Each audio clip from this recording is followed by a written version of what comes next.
पांडव अंदर भी बैठे हैं और हर क्षण युद्ध में हैं। बल्कि यहां जब आप सुन रहे हो ना, तब भी वो युद्ध कर रहे होंगे। कौरव अपना मत रख रहा होगा, पांडव अपनी श्रद्धा व्यक्त कर रहा होगा। इस वैचारिक युद्ध में अर्जुन परास्त होने लगा, हार गया। कहा नहीं, मेरी कोई अभीप्सा नहीं है, मैं त्याग रहा हूं इस मैदान को, मैं जा रहा हूं।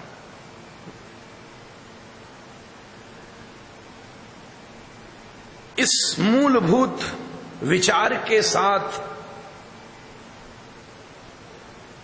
भगवद गीता का जो सबसे प्रथम अध्याय है विषाद योग, उसका निर्णय किया गया, भूमिका तैयार करी गई। महाभारत के एक एक पात्र के ऊपर विचार हुआ, हर व्यक्ति के शंख पर विचार हुआ। अब इसके पीछे अगर महाभारत के इतिहासों को ले लिया जाए तो लंबी कथा हो जाएगी।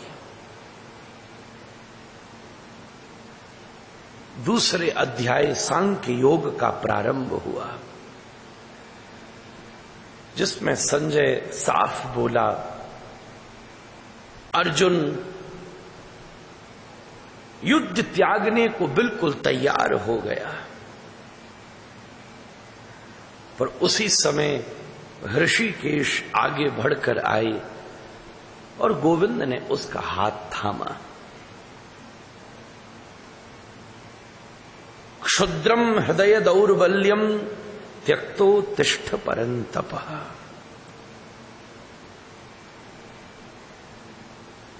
क्लेब्यम मां समगम पार्थ नैतत्तयुपपद्यते। क्षुद्रम हृदय दौर्बल्यम त्यक्तो तिष्ठ परंतपः।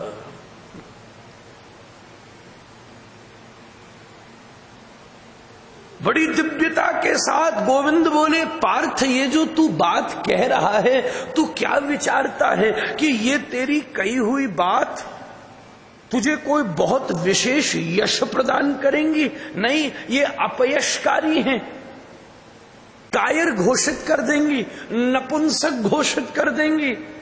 तू जवाब दुनिया को देते रहना, मैंने तो अपनत्व की भावना रख के युद्ध का त्याग किया, मैं अपनों को क्या तकलीफ दूं? पर कोई तेरी इन व्याख्याओं को अनुभूत नहीं करेगा। तेरे हृदय में ये दया नहीं आई है। भगवान ने कहा, अपनी इंट्यूशन को मिस इंटरप्रेट मत कर। तेरे अंदर जो इमोशन जागृत हुआ है, ये तेरे अंदर दया नहीं है, ये तेरी सहिष्णुता नहीं है। You have to understand your thought process. Whatever you are expressing, what is flowing through your words, ये तेरी कोई हॉस्पिटैलिटी नहीं है, ये तेरे अंदर समता नहीं है। कृष्ण बड़ी झंझोड़ करके बात कह रहे हैं। ऐसा कहना भी बड़ा हिम्मत का कार्य है। तू समझ रहा है कि ये तेरे अंदर दया जन्म ले रही है कि मैं क्यों लड़ूं, अपनों को क्यों मारूं, ये मारा काटी अच्छी चीज नहीं है। तेरा मन पिघल रहा है, पर तू अपनी इंट्यूशन को मिस इंटरप्रेट कर रहा है।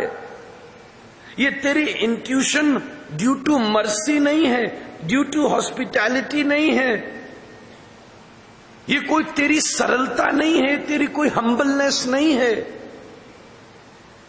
ये जो तेरे अंदर इंट्यूशन आ रही है, ये शत्रु सेना के व्यवहार का प्रभाव नहीं है, बल्कि सच बात तो ये है कि ये तेरा स्वभाव भी नहीं है। This is not who you are, what you are, this is not your nature. ये स्वभाव नहीं है, ये तेरे ऊपर पड़ा हुआ प्रभाव है।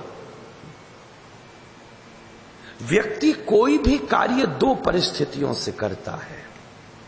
इस बिंदु पर थोड़ा विचार करते हैं। गीता तो शुद्ध दर्शन है। अब ये बात अलग है,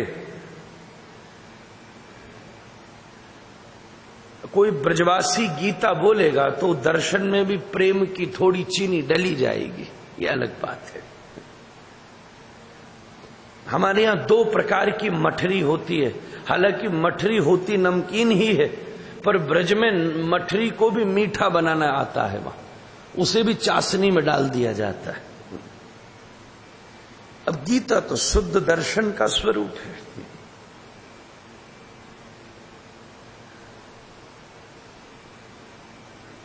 अब ब्रज की प्रीति की स्थिति ही भिन्न है।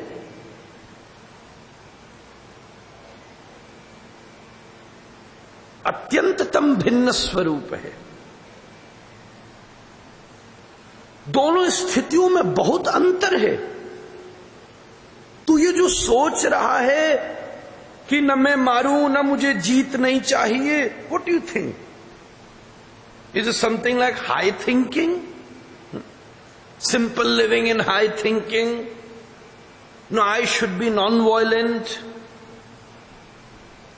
तू क्या समझ रहा है ये जो तेरे अंदर भाव जग रहा है, इज दैट यू?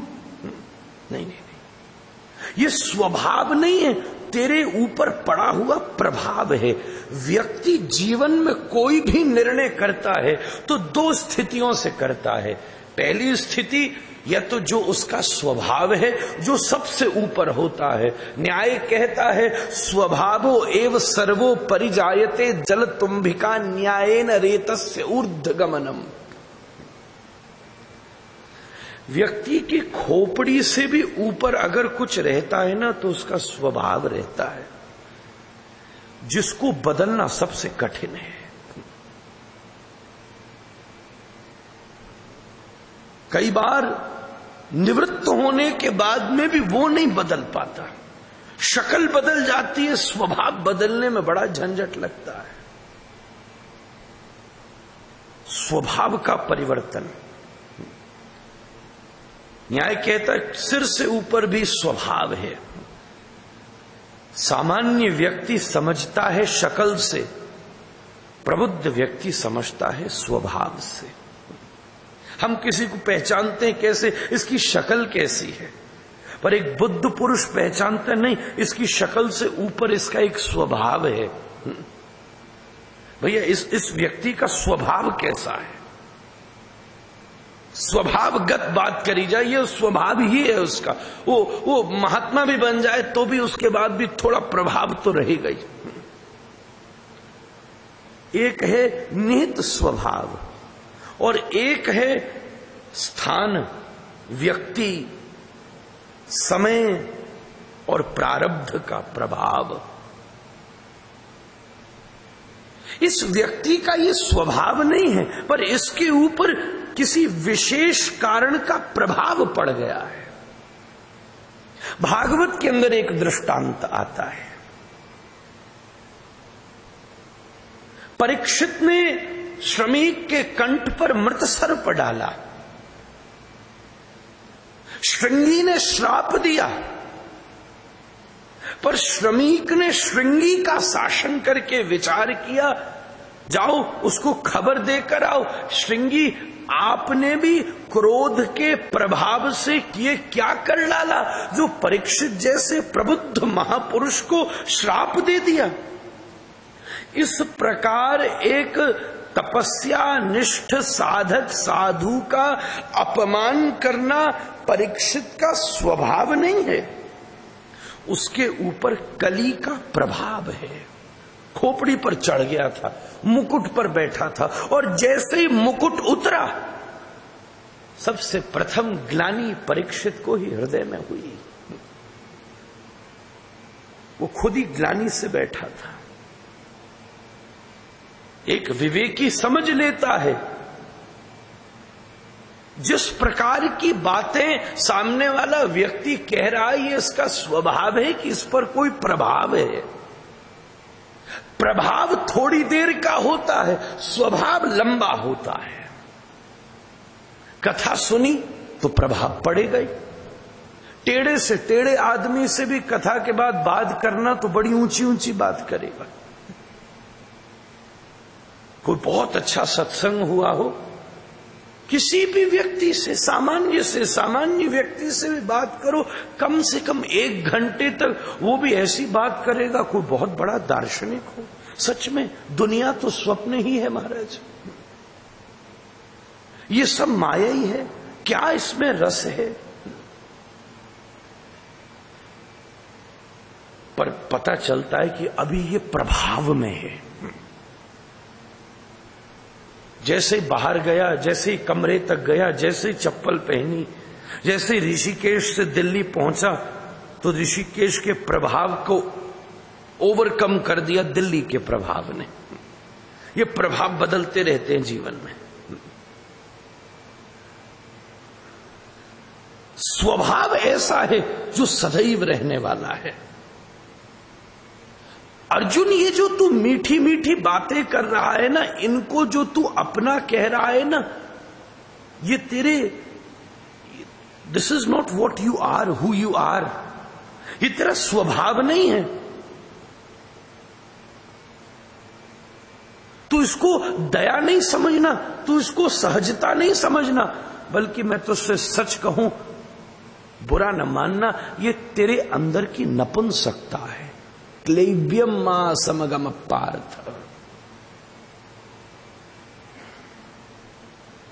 ये तेरे ऊपर प्रभाव पड़ा है। ये हृदय की दुर्बलता छोड़। क्षुद्रम हृदय दौर्बल्यम त्यक्तो तिष्ठ परंतप, ये तेरे अंदर व्याप्त नपुंसकता है। तू भूल कर रहा है, तेरी दृढ़ता हिल रही है, तेरे अंदर दया नहीं आई है, तेरी दृढ़ता हिल रही है। गलत को ठीक करना दया का स्वभाव नहीं है। गलत को, अगर हम गलत को ठीक कर रहे हैं तो यह अच्छी बात है, पर किसी गलत से इसलिए अप्रभावित हो जाए कि नहीं हम तो अत्यधिक दयालु हैं, कोई बात नहीं। उस आचरण के परिवर्तन की सिद्धि जीवन में बहुत आवश्यक है। हे अर्जुन, तू जिन बातों को कह रहा है, अगर ये बातें लागू हो जाएं तो समाज के लिए कितनी घातक हो सकती है। अगर तू युद्ध नहीं लड़ेगा तो संपूर्ण पांडव युद्ध नहीं लड़ेंगे। तेरा अपयश होगा सो अलग, तेरे वंश का अपयश होगा सो अलग, पर यह सब बात कोई बड़ी बात नहीं है। यश और अपयश ये समय की बातें हैं। खुद भगवान आगे अपने मुख से वर्णन करेंगे, तथा मानापमानयो।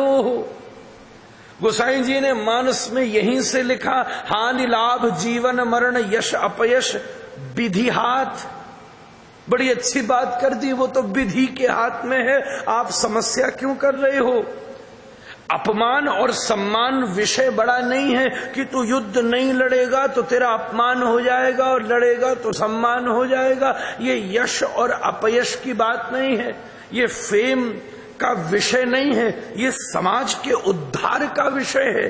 अगर तुम युद्ध नहीं करोगे तो समाज के ऊपर किसका शासन रहेगा? इन दुर्दैव का शासन रहेगा। मेरे अवतार की संपूर्ण भूमिका ही शून्य हो जाएगी।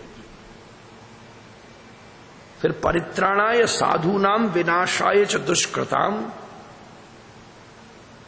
मैंने इसी कृत्य के लिए तो तुमको निमित्त बनाया हुआ है, निमित्त मात्रम। ये क्या विचार कर रहा है? तू इसको अपनी दया मत समझियो, ये तेरे अंदर की नपुंसकता है।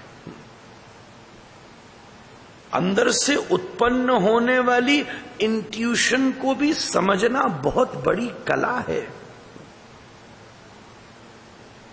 अंदर से उठने वाले स्वभाव को समझना जीवन की बहुत बड़ी कला है।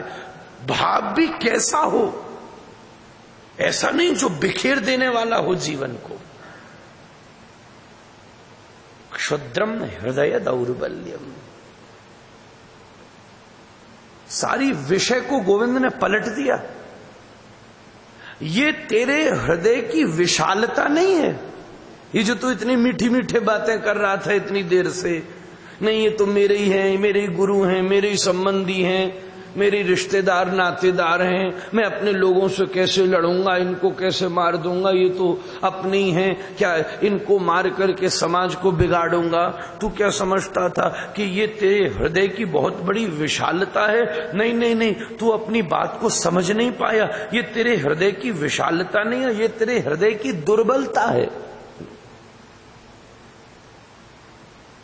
तू मिसअंडरस्टूड कर गया, तू विषय को समझ नहीं पाया। ये विशालता नहीं है, ये दुर्बलता है। श्री कृष्ण की प्रतिभा का भी क्या कहना। प्रथम चोट तो यहीं से लगी है, और जो पहली चोट होती है वही सबसे प्रमुख होती है। पूरा का पूरा निर्णय वहीं से बनता है। तेरी इतनी मीठी मीठी बातें ये हृदय की विशालता नहीं है, ये तेरी हृदय की दुर्बलता है। सरलता होना अलग बात है और दुर्बलता होना अलग बात है। दुर्बलता और सरलता को मिसअंडरस्टूड न कर जाना। करने की सामर्थ्य होकर उसका त्याग करना सरलता है, करने की सामर्थ्य ही न जुटा पाना ये उसकी दुर्बलता है। पंत बड़ी सुंदर बात कहते हैं, क्षमा शोभती उस भुजंग को जिसके पास गरल हो, उसको क्या जो दंतहीन विषहीन विनीत सरल हो। यहां दुर्बलता और सरलता का भेद पता चलेगा। क्षमा शोभती उस भुजंग को जिसके पास गरल हो, विष से लबालब भरा हुआ भयंकर काला भुजंग जिसने तुमको लपेट लिया हो, तुम उसके ग्रास बनने को पूर्ण रूप से तैयार हो, अगर भूल से भी उसके दांतों से विष की बिंदु निपतित हो जाए तो 2 क्षण में ये जीवन समाप्त हो जाए, अगर उसके बाद भी वो तुमसे कहे ठीक है मैं तुम्हें क्षमा करता हूं, हालांकि नीति कहती है असंभव है सर्प क्षमा कर दे। सर्पे शांति स्त्री शुकामो प्रशांति क्लीबे धैर्यम मद्यपे तत्व चिंता राजा मित्रम केन दृष्टम सुतंबा। पर वो भुजंग क्षमा करता अच्छा लगता है जिसके पास मारने की ताकत हो, पर उसको क्या जो दंतहीन विषहीन विनीत सरल हो।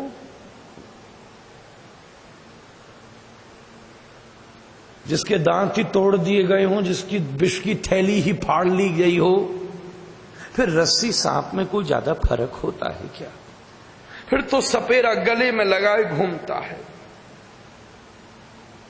फिर तो घुमा घुमा के ले जाओ, वो कर भी मुंह मार भी दिया तो क्या कर लेगा? सरलता और दुर्बलता का यही भेद है। ऐसा सर्प जिसमें दांत ही न हो वो क्षमा कर दे, वो दुर्बल है इसलिए क्षमा कर रहा है। ऐसा सर्प जिसके पास विष हो वो क्षमा कर दे क्योंकि वो सरल है इसलिए क्षमा कर रहा है। इस विषय पर विचार बड़ा मुख्य है। ये तेरी सरलता नहीं है जो तू कह रहा है मैं नहीं लड़ूंगा। एक एक विषय इतना सेंसिटिव है, वेरी वेरी सटल पॉइंट्स। ये तेरी तू इसको सहजता न, तू इसको मिसअंडरस्टूड नहीं, कोई समाज में तुझे ये नहीं सोचेगा कि तूने बहुत सरलता बताई कि तू लड़ा ही नहीं।